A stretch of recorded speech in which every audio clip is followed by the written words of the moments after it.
우리 성도님들은 새해 빛으로 소금으로 주님의 영광을 드러내는 삶이 되시기를 예수 이름으로 축원합니다. 주님께서 너희는 세상의 소금이다, 너희는 세상의 빛이다, 성도의 분명한 신분이 무엇인지를 이 그리스도인의 정체성을 바로 알게 해주시고, 그리고 어떠한 역할을 하면서 이 세상에서 살아야 될 것인지를 우리에게 알려주셨습니다. 너희는 세상의 빛이다, 너희는 세상의 소금이다. 그리스도 안에 이 정체성을 바로 알고 내가 어떤 사람인지를 바로 알고 신앙생활하는 사람은 하나님의 영광을 드러내는 복된 삶이 되는 줄로 믿습니다. 우리 사랑하는 성도 여러분, 정말 우리는 이 세상에 이 소금으로 빛으로 드러나야만 바로 하나님의 영광을 드러내는 복된 삶이 될 수 있는 것입니다. 오늘 이 말씀을 통해서 다시 한번 우리 모두가 주님께서 우리를 통해서 그토록 영광 받으시기 원하시는데, 나의 직분이 무엇인지, 내가 바로 소금이요 내가 빛으로 정말 이 땅에서 하나님의 영광을 드러내는 그런 복된 삶이 될 수 있기를 예수 이름으로 축원합니다. 지난 시간에 너희는 세상의 소금이니, 이 소금에 대해서 말씀을 드렸습니다. 이 소금의 특징과 역할을 통해서 이 성도는 어떠한 삶이 되어야 되는가 하는 것을 말씀을 드렸는데요, 이 소금은 참으로 귀한 물질이다, 너희는 세상의 소금이다 그럴 때 바로 사람들이 참 내가 이렇게 귀한 존재다 하고 그때 당시에는 느낄 수 있었단 말이죠. 여러분, 정말 하나님의 자녀들은 주님께서 가장 보배롭고 존귀하게 여기시는 하나님의 자녀들인 줄로 믿습니다. 그렇기 때문에 존귀한 하나님의 자녀들이 이 세상에서 함부로 살 수 없다는 거예요. 절대로 하나님의 자녀들이 이 세상에서 시시하게 정말 밖에 그저 이 볼품없는, 쓸모없는 그런 존재처럼 여겨지는 그러한 삶이 되어져서는 절대 안 된다는 것입니다. 왜? 하나님의 자녀들은 하나님의 것이기 때문에 가장 보배롭고 존귀한 하나님의 자녀들이기 때문에 이 세상에서 의의 병기로 하나님의 영광을 드러내는 삶이 돼야 될 줄로 믿습니다. 여러분, 소금은 부패를 방지하는 역할을 하는 것입니다. 이 썩어져가는 세상 가운데서 이 크리스찬만이 이 세상의 부패를 방지할 수 있다는 것입니다. 이 소금이 없으면은 이 썩어져가는 부패를 방지할 길이 없는 것처럼, 바로 성도를 통해서 하나님은 이 세상을 정말 이 부패하는 이 세상을 방지하는 그 일을 하기를 원하시는 것입니다. 또 소금은 맛을 내는 것입니다. 여러분, 아무리 좋은 음식 재료가 있다 하더라도 소금이 없으면은 맛을 낼 수가 없는 것입니다. 이와 마찬가지로 성도 때문에 바로 이 세상이 살맛 나야 된다는 것입니다. 하나님은 성도들을 통해서 살맛 나는 세상을 만들라고 말씀하시는 것입니다. 어떻게 성도 때문에 세상이 살맛 날 수 있다고 말씀드렸습니까? 말을 통해서 살맛 나는 그러한 삶이 되도록 그렇게 하라는 것입니다. 여러분, 골로새서 4장 6절 보면 너희 말은 항상 은혜 가운데서 소금으로 고르게 함같이 하라 그랬습니다. 그래서 성도들을 통해서 사람들이 격려를 받고, 그리고 힘을 얻고, 그리고 정말 다시 회복되어지는 이런 역사가 일어나기를 원하시는 것입니다.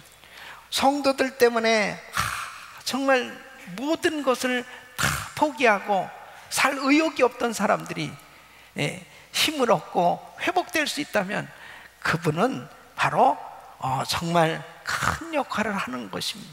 바로 하나님의 자녀들이 해야 될 일은 이 세상 가운데서 사람들로 하여금 자꾸 정말 격려해주고, 그리고 예수 믿는 사람 때문에 정말 힘을 얻었다고, 그리고 다시 회복됐다고, 그리고 하나님 앞에 참 이 쓰임받는 그런 복된 삶으로 우리가 축복의 통로가 되어야 될 줄로 믿습니다. 또 화목을 가져다 주므로 살맛 나는 그러한 세상을 만들 수 있는 것입니다. 마가복음 9장 50절 보면은 소금은 좋은 것이로되 만일 그 소금이 맛을 잃으면 무엇으로 이를 짜게 하리요? 너희 속에 소금을 두고 서로 화목하라. 소금을 두고 서로 화목하라. 이 그리스도인들이 가기만 하면은 화목해 되어지는 역사가 일어나야 되는 거예요. 할렐루야. 여러분, 이 세상은 끊임없이 분열과 다툼이 시기와 미움의 그러한 일들로 하여금 계속 정말 고통스러운 세상이 만들어지는데, 예수 믿는 사람들이 가는 곳마다 이 피스메이커 역할을 하는 거예요. 분열되다가도 하나 되어지고 화목해 되어지는 그런 일들이 일어나는 것입니다. 바로 크리스천의 역할인 줄로 믿습니다. 여러분, 자신을 주므로 세상이 살맛나게 되어진다는 것입니다. 예수님께서 자신을 내어주심으로 구원의 길을 열어주신 것처럼 예수 믿는 사람들이 희생함으로 인해서 정말 사람들을 살리고 세우는 이런 아름다운 공동체를 세워가는데, 우리 크리스천들이 그러한 역할을 통해서 그 공동체를 살리라는 것입니다. 여러분, 소금은 녹아짐으로 그 역할을 감당하는 거야. 마찬가지로 우리 예수 믿는 사람들은 자신이 속한 공동체에서 희생하고 섬김으로 인해서 정말 아름다운 그러한 삶이 만들어지는 줄로 믿습니다. 여러분, 너희는 세상의 소금이라고 우리 주님이 이렇게 말씀하십니다. 그러니까 나의 삶을 통해서 자꾸 사람들이 격려를 받고, 나의 삶을 통해서 참 예수 믿는 사람 때문에 내가 이렇게 정말 축복을 받았다고, 내가 이렇게 잘못된 길에서 빠져나오게 되었다고, 그리고 바른 길을 걷게 되었다고, 그런 축복된 그 삶의 열매가 계속 맺어질 수 있기를 예수 이름으로 축원합니다. 오늘은 너희는 세상의 빛이라 그랬어요. 따라하겠습니다. 나는 빛이다. 여러분들은 세상의 빛인 줄로 믿습니다. 이 빛이라는 건 세상의 빛이라는 것입니다. 예수님을 드러내는 빛이 되라고 말씀하시는 것입니다. 그러면 바로 우리가 어떻게 이 빛을 비출 수 있느냐? 예수님은 참 빛이세요. 어둠 가운데 빛으로 오신 예수님을 바로 영접한 그 사람이 빛의 자녀가 되는 것입니다. 그래서 요한복음 1장 9절로 10절 보면 참빛 곧 세상에 와서 각 사람에 비치는 빛이 있었나니 그가 세상에 계셨으며 세상은 그로 말미암아 지은 바 되었을 때 세상이 그를 알지 못하였다 그랬습니다. 여러분, 참빛인 주님께서 이 세상에 오셔서 비로소 어둠에 처해 있는 이 세상이 밝아질 수 있게 된 것입니다. 그래서 그 예수 그리스도를 영접한 그 사람이 이제 진정한 이 빛의 자녀로 이 어두운 세상을 비추는 빛의 역할을 감당할 수 있게 된 것입니다. 그래서 에베소서 5장 8절로 9절 보면 너희가 전에는 어둠이더니 그랬습니다. 예수를 믿기 전에는 어둠 가운데 살 수밖에 없었던 것입니다. 빛을 몰랐어요. 그런데 이제는 주 안에서 빛이라, 빛의 자녀들처럼 행하라 말씀하고 있습니다. 여러분, 하나님의 자녀들은 빛이 된 줄로 믿습니다. 빛은 드러나게끔 되어 있습니다. 빛의 역할은 뭐예요? 이제 어둠을 몰아내게 되어지는 것입니다. 그래서 우리 예수님께서 이 빛의 역할에 대해서 이 두 가지 예를 통해서 설명하고 있어요. 14절 말씀 보면 너희는 세상의 빛이라 산 위에 있는 동네가 숨기지 못할 것이요, 산 위에 있는 동네가 숨기지 못할 것에 대해서 예를 들으시면서 이제 그리스도인들은 빛으로 이렇게 어둠을 몰아내고 드러나는 그런 삶이 될 것을 말씀하고 있습니다. 여러분, 팔레스타인 지역에는 나무들이 별로 없습니다. 그러니까 그 산 위에 그 집들을 전부 짓고, 그 산 위에 지어진 집들은 그냥 다 노출되어질 수밖에 없습니다. 여러분이 성지순례 가보시면은 예루살렘도 그렇고요, 또 나사렛 동네도 그렇고 대부분이 다 이게 산 위에 집들을 지어서 훤히 들여다 보이는 것을 볼 수 있습니다. 이 빛은 반드시 다 드러나게끔 되어진다. 또 이 어둠이 사라질 것을 말씀하고 있는데, 이 15절 말씀 보면 사람의 등불을 켜서 말 아래 두지 아니하고 등경 위에 두나니 이러므로 집안 모든 사람이 비추느니라. 그래서 등불을 켜서 말 아래 두지 않는다 하는 예로 말씀을 하고 있어요. 여러분, 이 등불은 전기불이 없던 시대에 바로 어둠을 밝히는 이 조명기구입니다. 그래서 이 등불을 높은 곳에다가 달아놓죠. 그래야 집안이 다 넓게 비춰질 수 있어요. 등불을 말 아래 두지 않는다. 이 말이라는 것은 곡물을 넣어 양을 재는 용기예요.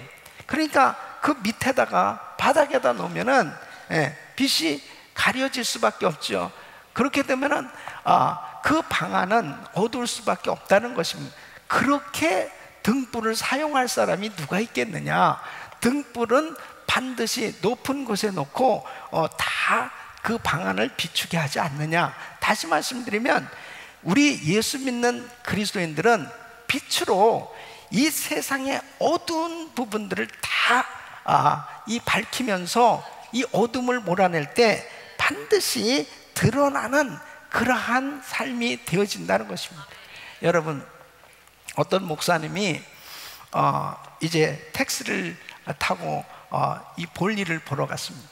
근데 내리면서 이 택시 요금 때문에 이 택시 기사하고 시비가 붙은 거예요. 그래서 너무 기분 나빠서 왜 이렇게 돌아갔느냐, 왜 요금이 많이 나왔느냐, 뭐가 어떻게 됐냐. 그래서 둘이 대판 싸우고 그 다음에 내렸어요. 너무 기분 나쁜 가운데 이 목사님이 탁 집에 왔는데 생각해보니까 가방을 놓고 내렸어요. 근데 그 가방 안에 성경책하고 주보가 다 그 안에 자기 신분이 노출되는 거 아니에요? 그러니까 이게 새벽 기도 갔는데도 기도도 잘 안 되고 너무 불편한 가운데 있었는데 전화가 왔습니다. 전화하는데 목사님이시죠? 누구십니까? 제가 택시 기사입니다. 그래서 그 가방을 돌려주기 위해서 그 가방 안을 보니까는 성경책하고 주보가 있더라고요. 그래서 정말 죄송하다고 그 택시 기사분한테 그랬더니 이 택시 기사분이 하는 얘기가 저는 어느 교회 집사입니다 그러더래요. 그래서 사실 제가 또 목사님인 줄도 잘 모르고 제가 이렇게 좀 신뢰를 했습니다. 또 이 목사님은 이제 너무 제가 그때 이렇게 제대로 잘못해서 죄송합니다 하고 집사와 목사가 서로 정말 잘못했다고 그러면서 서로 화해를 했대요. 집사하고 목사니까 망정이지. 그 택시 기사가 만일 불교 신자나 불신자였다면 아마 목사 욕을 바가지로 하지 않았겠습니까? 목사가 돼가지고 이렇게 할 수 있느냐, 어떻게 그러지 않겠어요? 드러나게끔 되었습니다. 다 드러나요. 그러니까 결국 성도의 신분은 이 크리스찬으로서 자기가 지금 속해 있는 그 공동체, 직장이든 어디든지 결국은 다 이렇게 드러나서 살아가고 있는 것입니다. 그러므로 빛으로 드러날 수 있기를 예수 이름으로 축원합니다. 여러분, 우리 기독교가 얼마나 큰 역할을 하고 있는지 몰라요. 그것은 이 크리스찬들은 소금이요 빛이기 때문에 그냥 문화를 창조하고 있는 것입니다. 그리고 이 세상 문화를 변화시키는 그런 역할을 사실 하고 있는 것입니다. 이 세상은 어둠이기 때문에 잘 구분이 잘 안 되는 거예요. 그런데 예수 믿는 사람들을 통해서 이 세상에 그 말씀 진리로 계속 빛을 비추고 있기 때문에 그 어둠이 사라지는 그런 일들이 일어나는 것입니다. 여러분, 그 예가 우리 한국에 이제 선교사님들이 말씀을 들고 선교하러 왔을 때, 그때 당시 조선시대였습니다. 이 신분의 문제가 참 어려운 그런 상황이었습니다.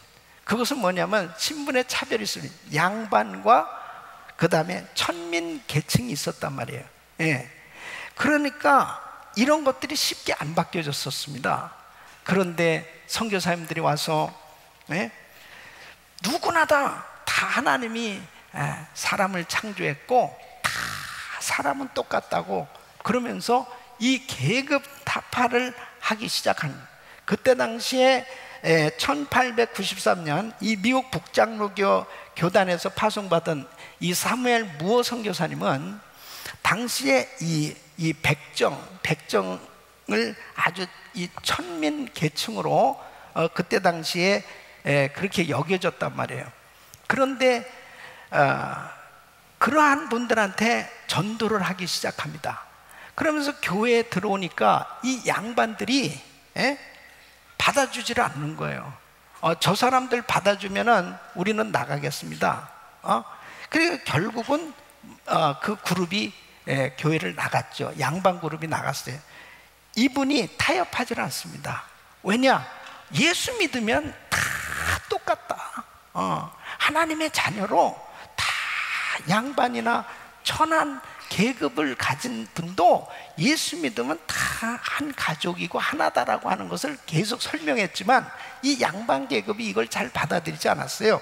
그랬을 때 계속해서 이 복음을 전하기 시작하면서 그 승동교회는 이 초대 장로가 바로 백정 계층에서 일하던 사람들이 이제 장로가 되어집니다. 이건 파격적인 그런 일이었습니다. 그러면서 바로 한국 사회에 이 조선시대 이 신분 사회가 바로 평등 사회에 큰 역할을 하게 되는 걸 볼 수 있습니다. 그 다음에는 또 이 애국 신앙을 고취시켜 준 것도 결국은 이 기독교의 큰 역할이었습니다. 여러분 3.1 운동에 앞장섰던 그런 독립운동 투사들도 대부분이 다 기독교인들이었습니다. 이 크리스천들이었습니다. 이 또 공산당과 정말 대항하면서 참 이 신앙을 지키기 위해서 많은 순교자들이 나왔는데요. 어떻게든지 이 나라를 위해서 앞장서서 정말 싸우는 그런 애국신앙을 가졌던 사람들 보면 많은 사람들이 바로 크리스천들이었다. 또 이 정직과 이 순결에 대해서 큰 영향을 줬습니다. 여러분 우리나라도 과거에는 일부 일처에 대한 그 개념이 약간 흐린 시대가 있었습니다. 그게 바로 뭐냐면 양반으로 돈을 많이 가진 사람들은 이 첩을 뒀단 말이에요. 그것을 하나의 굉장히 아주 부의 상징 또 명예의 상징같이 그렇게 여기는 그런 시대가 있었습니다. 그랬는데 이 복음이 전해지면서 그런 짓들이 다 부끄러운 짓이라고 하는 것을 깨닫게 되어집니다. 그러면서 건강한 가정이 만들어지기 시작하는데 큰 영향을 준 것은 바로 이 기독교의 신앙이었습니다. 그러니까 이 정직하고 순결한 것이 무엇인지를 잘 모르는 그런 어둠에 처했던 나라가 이런 잘못된 전통, 타락한 문화 이런 것들이 바뀌어지는 것은 다른 것이 아니고 예수 믿는 사람들의 삶의 모습을 통해서 이제 깨닫기 시작한단 말이에요. 그러면서 이 정신적 가치에 아주 중요한 그런 영향을 뒀습니다. 너무나 먹고 살기 어려운 시대에 다 가난하게 사니까 이 물질에 대해서 얼마나 정말 사람들이 그 물질을 추구하면서 살았는지 모릅니다. 그런데 그 물질보다 더 가치 있는 것이 있다는 것을 가르쳐 줍니다. 그렇게 살면 안 된다. 그것이 물질을 쫓아서 사는 것, 그것은 중요한 것이 아니다. 하나님의 나라, 바로 그 영원한 나라에 대해서 깨닫게 해주고 그리고 정말 주고 베풀며 살 수 있는 그런 인생이 되도록 가치 있는 삶이 무엇인지를 가르쳐주는, 이것이 바로 우리 크리스천들을 통해서 이 빛의 역할을 감당하게 될 때 나라가 잘못된 전통도 타파되어지고, 그리고 하나님이 기뻐하시는 그런 문화가 형성되어지고 하나님에게 영광 돌리는 그런 역사가 일어난 줄로 믿습니다. 여러분, 우리가 살고 있는 이 미국도 역시 마찬가지입니다. 청교도들이 와서 정말 이 땅에 교회를 세우고, 그리고 모든 법이 성경 말씀에 기초해서 하나님의 말씀으로 빛을 비추는 그러한 삶이 되어졌을 때, 무엇이 진리라는 것을 깨닫고 그런 삶이 되려고 할 때 정말 하나님이 기뻐하시는 그런 삶이 될 수 있었던 걸 볼 수 있습니다. 그래서 집안 사람들에게 등불을 비춘다, 이 말씀은 이 16절 말씀에 바로 우리의 착한 행실을 보고, 다시 말씀드리면 믿음으로 살아가는 삶의 모습을 보여주므로 사람들이 그 빛을 비추는 그러한 그 삶의 모습을 통해서 하나님께 영광을 돌리는 그런 역사가 일어나게 되는 것입니다. 사랑하는 성도 여러분, 지금 우리 예수님은 이 마태복음 5장에 이 팔복에 대해서 설명을 하시면서 이런 팔복의 삶을 통해서 이런 팔복을 가진 이 천국 백성이 어떤 모습으로 살아야 될까를 지금 말씀하고 있는 거예요. 여러분, 하나님께서는 하나님의 자녀들이 어떤 복을 받기를 원하시냐? 심령이 가난한 자, 애통하는 자, 온유한 자, 의에 줄이고 목마른 자, 긍휼히 여기는 자, 마음이 청결한 자, 화평케 하는 자, 의를 위하여 핍박을 받는 자, 이런 사람이 진정한 복을 받았다고 말씀하고 있습니다. 이런 팔복을 받은 사람은 저절로 이 빛을 비추는 그러한 삶이 된다는 것입니다. 우리 사랑하는 성도 여러분, 이렇게 빛을 비추는 삶이 되어졌을 때 반드시 두 가지로 분명히 드러나게 된다는, 그 첫 번째가 뭐냐? 바로 착한 행실을 보게 된다. 여러분, 빛을 비추게 하며, 이것은 바로 이 빛은 착한 행실인데, 착한 행실은 그리스도인이 되기 위해서 착한 행실을 하는 게 아니죠. 그리스도인이 됐기 때문에 착한 행실이 나타나는 줄로 믿습니다. 그러니까 우리는 그리스도인이 되기 위해서 내가 착하게 살아야지, 이게 아니에요. 예수 믿고 그리스도인이 됐기 때문에 내가 착한 삶이 돼야 되겠다는 것입니다.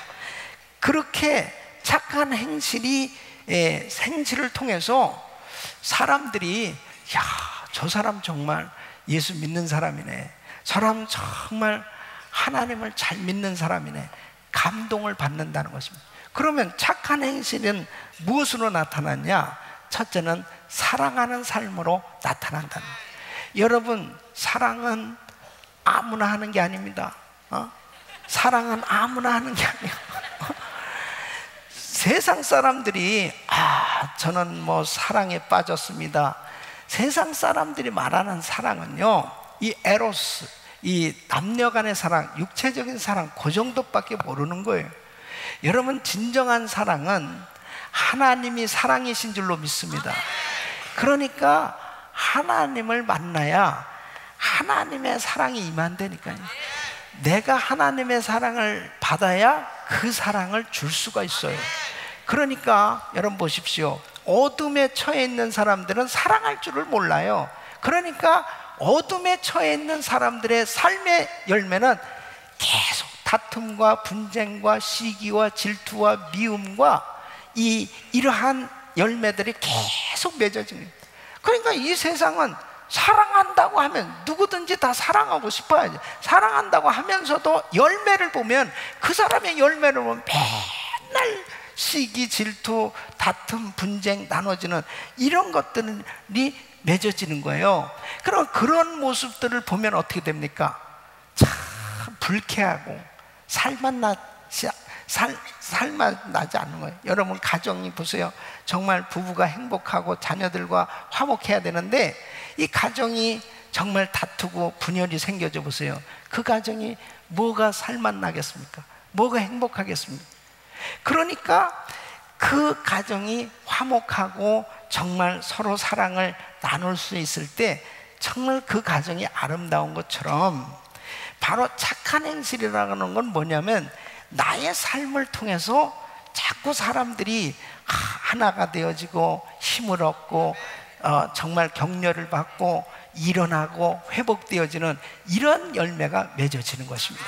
그러니까 정말 사랑하게 되어지면 참 행복하게 돼 있어요. 그러니까 우리의 착한 행실 때문에 사람들이 정말 사랑을 느끼는 거예요. 예? 이것이 착한 행실이라는 거예요. 예. 할렐루야. 그러니까 나의 삶을 통해서 이렇게 하나가 되어지고 아름다운 그런 삶의 열매가 맺어지는 것은 우리 힘으로 되는 게 아니에요. 하나님의 거룩하신 성령이 임할 때 가능한 것입니다. 그러니까 성령의 열매는 사랑과 화평과 오래참과 자비와 양선과 충성과 온유와 절제와 같은 이런 열매가 맺어지는 거예요. 그러니까 이 사랑은 성령님께서 내게 충만하게 내주하셔서 역사하실 때 그 착한 행실이 바로 사랑으로 열매를 맺는 줄로 믿습니다. 두 번째는 하나님의 말씀에 순종하는 삶으로 나타난다는 거예요. 여러분, 예수를 믿지 않는 사람이 어떻게 하나님 말씀에 순종하는 삶이 되겠습니까? 그러니까 불순종하는 삶, 하나님의 말씀하고는 상관없는 그런 삶을 살게 되어지니까 계속해서 이 세상은 어두워져 갈 수밖에 없는 것입니다. 그런데 예수 믿는 사람들이 하나님의 말씀에 순종함으로 인해서 자꾸 빛의 열매가 맺어지기 시작하는 것입니다. 여러분, 사울 왕과 다윗을 한번 비교해 보세요. 사울 왕은 하나님을 믿는다고 하면서도 계속 불순종을 하는 거예요. 그러니까 결국 사무엘 선지자가 이런 말을 합니다. 왕이요, 왕이 하나님의 말씀을 거역하고 하나님의 말씀을 버렸은즉 하나님께서도 왕을 버리십니다. 이건 무서운 저주입니다. 하나님이 왕을 버리십니다. 이게 얼마나 정말 안타까운 일입니까?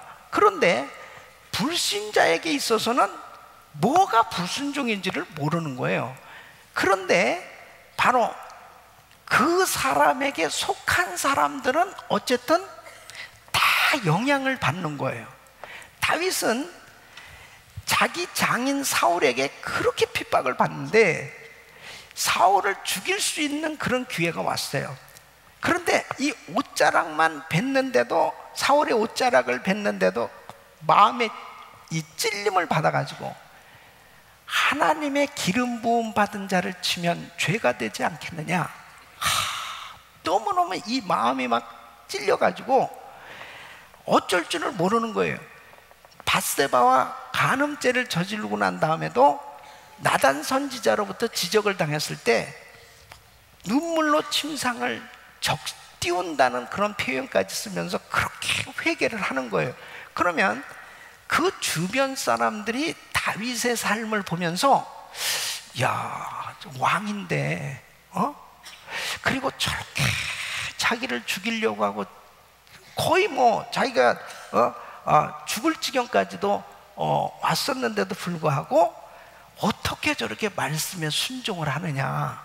그 말씀에 순종하는 다윗을 보고 있는 무리가 있고, 사울 왕은 악한 귀신이 들어가가지고 계속해서 이 다윗을 죽이려고 하고 끊임없이 하는 짓이 계속 말씀을 불순종하고 있었어요.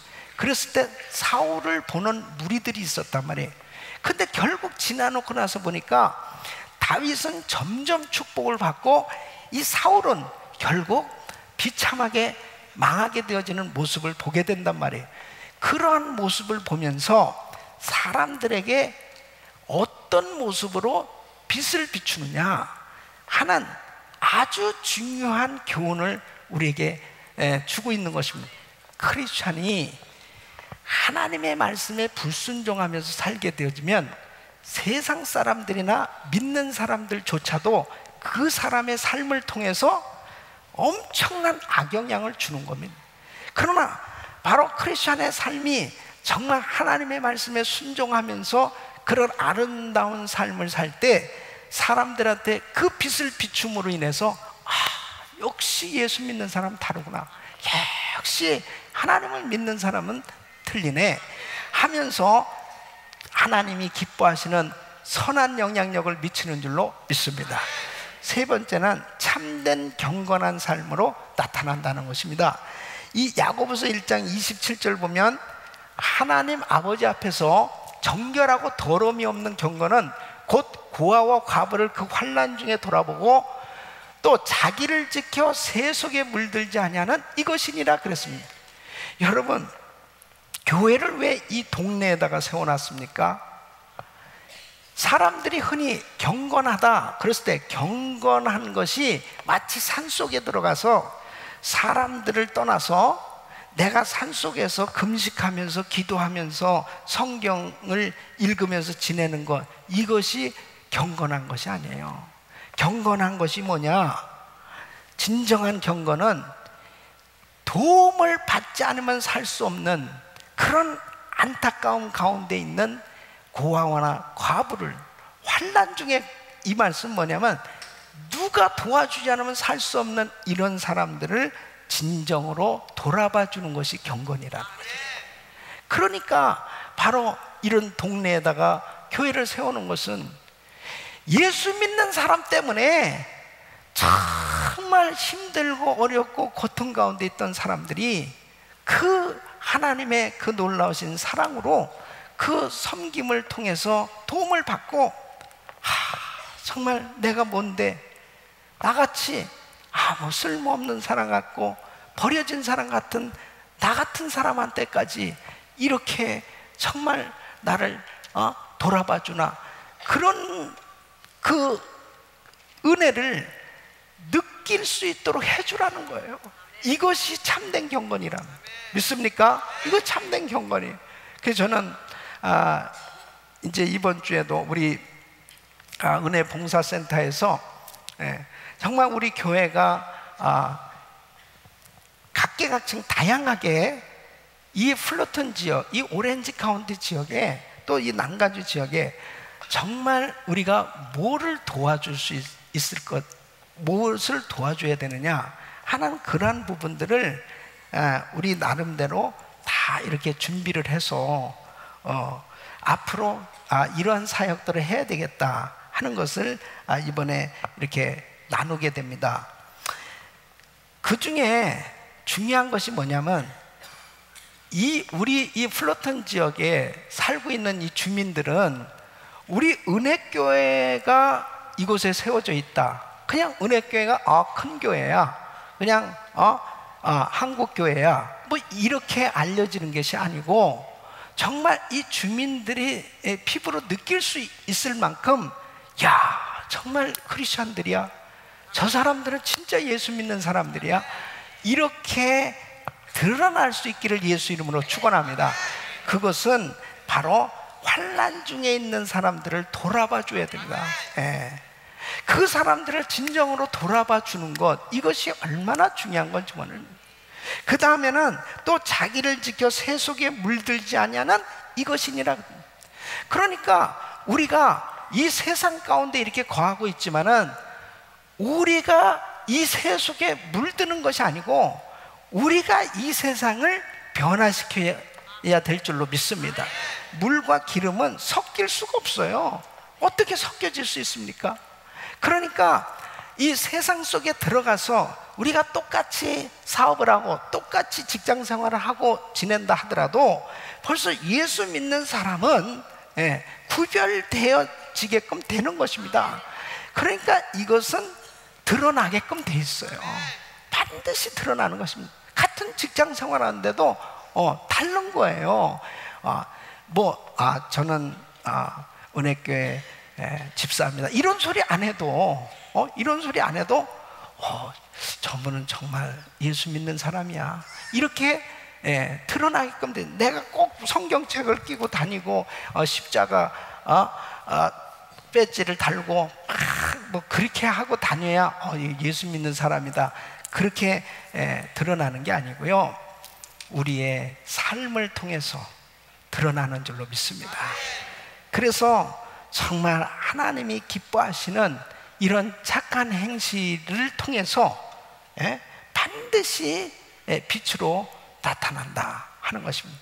두 번째는 바로 빛이 사람에게 비추게 되어지면 하나님 아버지께 영광을 돌리게 된다는 거예요. 그러니까 우리의 삶을 보고 하나님께 영광을 돌리는 이런 역사가 일어나게 된다는 것입니다. 이게 진정한 복음 전도입니다. 이게 진정한 정말 하나님의 이름이 높임을 받는 이러한 사역이 되는 것입니다.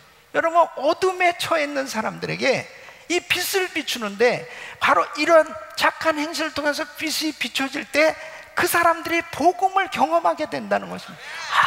예수 그리스도를 정말 나도 영접해야 되겠다, 나도 예수를 믿어야 되겠다, 저절로 하나님께 영광을 돌리는 이런 역사가 일어난다는 거예요.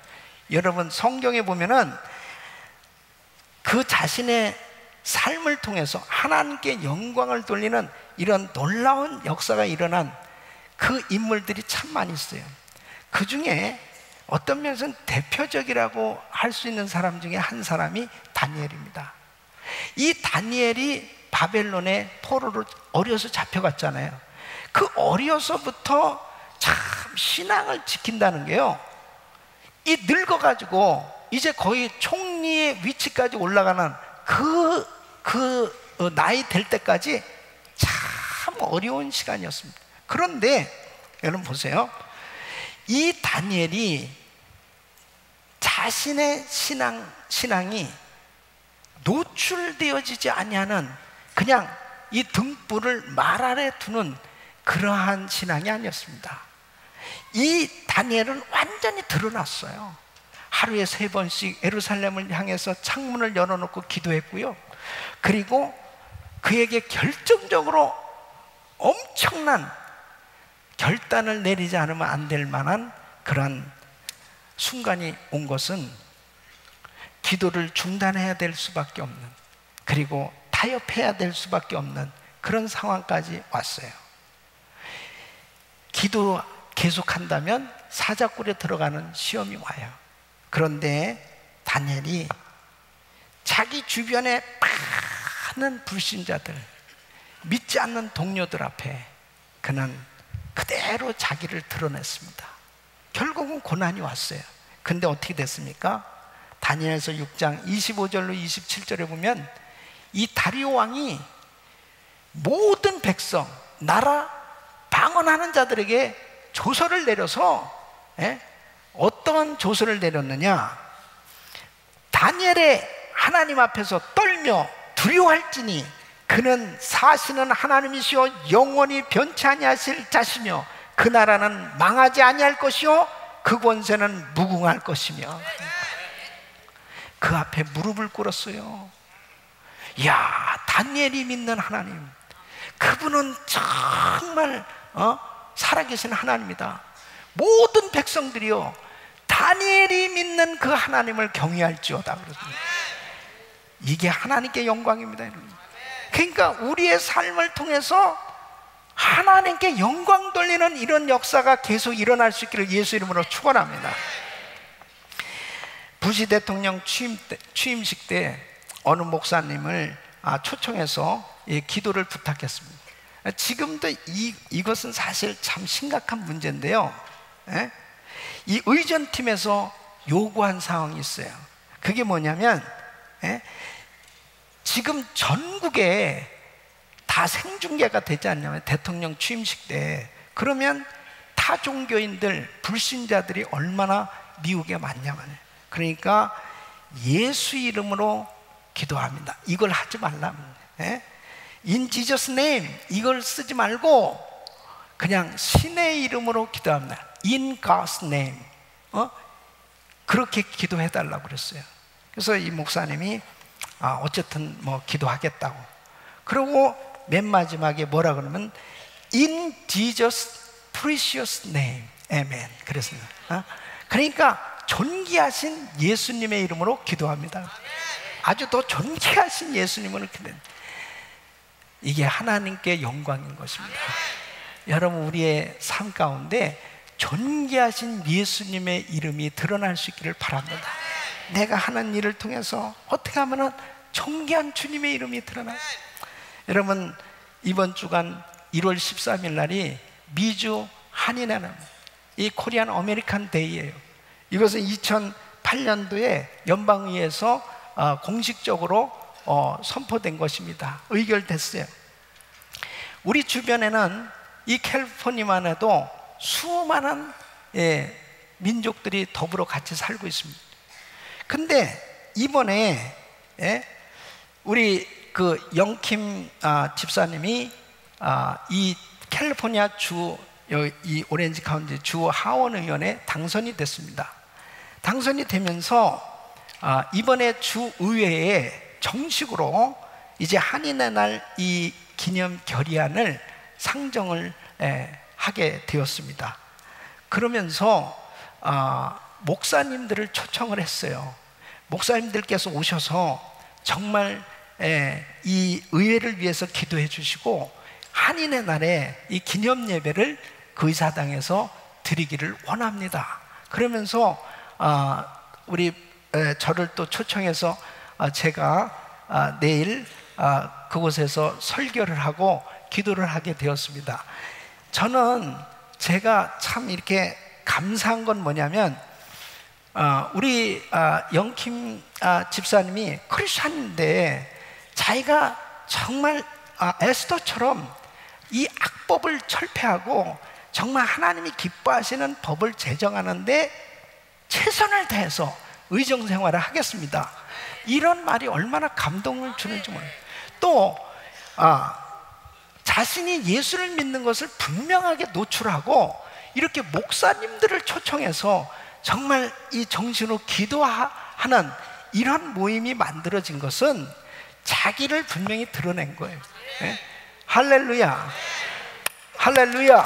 주님을 찬양합니다.